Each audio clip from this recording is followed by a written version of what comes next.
Assalamualaikum warahmatullahi wabarakatuh. Perkenalkan, nama saya Intan Komala dengan NIM 12440200017 dari KPI kelas 1A. Video ini ditujukan untuk memenuhi tugas ujian tengah semester mata kuliah Ilmu Dakwah dengan dosen pengampu Dr. Umi Halwati SSI MAG. Di sini saya akan menjawab 5 soal yang telah Ibu berikan.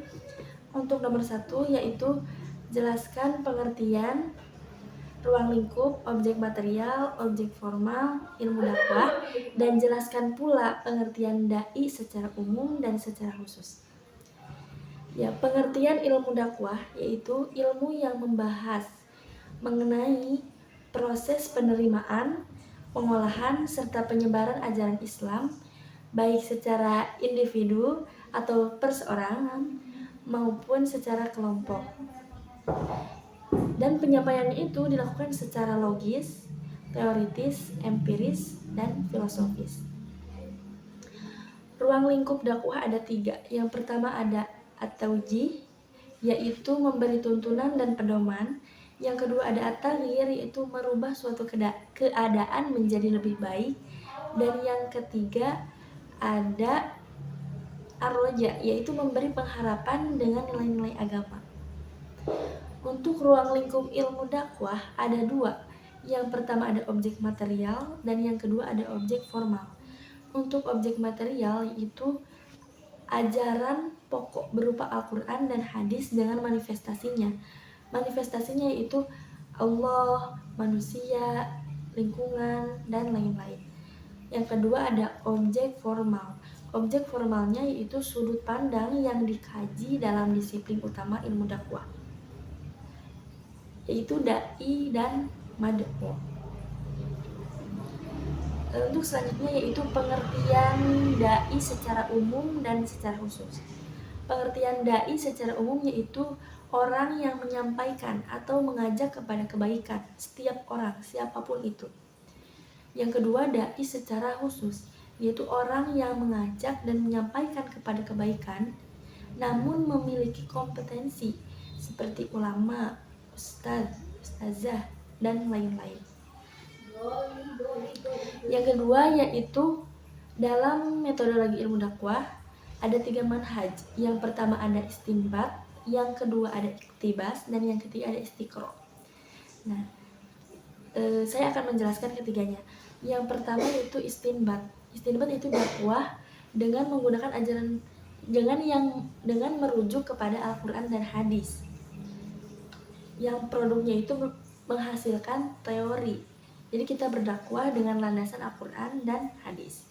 Yang kedua ada iktibas, yaitu berdakwah dengan meminjam atau meminta dari ilmu sosial seperti KPI misalnya. Kan berdakwah tapi meminjam ilmu sosial, yaitu meminjam ilmu komunikasi. Terus BKI berdakwah dengan meminjam ilmu psikologi. PMI berdakwah dengan meminjam ilmu sosial, yaitu ilmu sosiologi. Manajemen dakwah berdakwah dengan meminjam ilmu manajemen.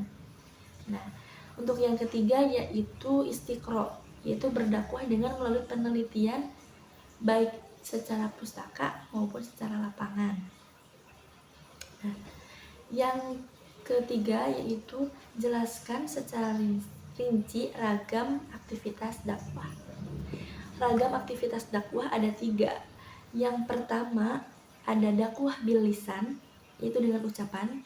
Yang kedua ada dakwah bil hal, yaitu dengan perbuatan. Dan yang ketiga ada dakwah bil kitabah, yaitu dengan tulisan.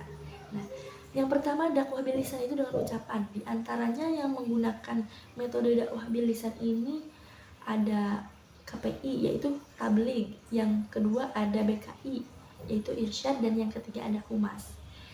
Nah, yang kedua yaitu dakwah bil hal, itu dengan perbuatan. Nah, yang menggunakan metode dakwah bil hal itu dengan perbuatan itu ada 3 juga. Yang pertama ada manajemen dakwah atau tadbir.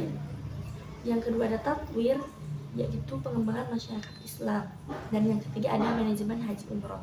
Nah, yang ketiga ada dakwah bil kitabah, yaitu dengan tulisan. Kita bisa berdakwah melalui tulisan, misalnya dengan jurnal, artikel, atau yang lain-lainnya. Untuk nomor 4, yaitu jelaskan secara rinci ragam konteks dakwah. Nah, yang tadi itu ragam aktivitas, dan yang sekarang itu ragam konteks dakwah. Ragam konteks dakwah itu ada 7.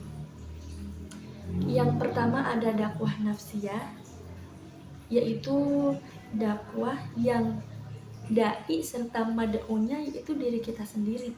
Nah, bentuk dakwahnya itu melalui irsyad. Nah, yang kedua ada dakwah fardiyah, dakwah yang mad'unya itu hanya 1, 2, atau 3 orang saja. Nah, bentuk dari dakwah ini ada tabligh, tatwir, dan juga irsyad. Yang ketiga ada dakwah fi'ah qalilah, yaitu dakwah kepada kelompok kecil. Nah, ukurannya itu hanya 3-8, 3-15, dan 3-20 orang. Dari maksimalnya dakwah fi'ah qalilah atau kelompok kecil itu sampai 20 orang saja. Nah, bentuk dari dakwah ini juga sama. Ada tabligh, tatwir, dan irsyad. Nah, untuk yang keempat yaitu dakwah fi'ah kasirah, dakwah kepada sekelompok besar. Kan orangnya itu lebih dari 20 orang, 30, 50. Ini bentuk dakwahnya yaitu tabligh saja. Untuk yang kelima yaitu dakwah hizbiyah, dakwah kepada kelompok organisasi Islam seperti NU, Muhammadiyah, Persis. Terus bentuk dakwahnya apa? Bentuk dakwah dari dakwah hizbiyah yaitu tabligh. Yang keenam ada dakwah ummah, yaitu dakwah kepada atau dakwah yang mad'unya dakwah yang mad'unya halayak atau publik. Jadi banyak, 200 orang, 300 orang mungkin. Nah, bentuk dakwahnya ini juga hanya tabligh saja.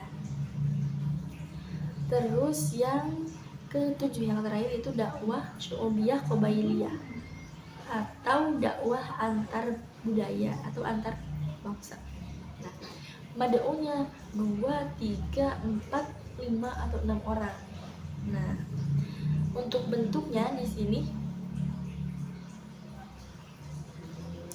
ada tabligh, tatwir, dan irsyad.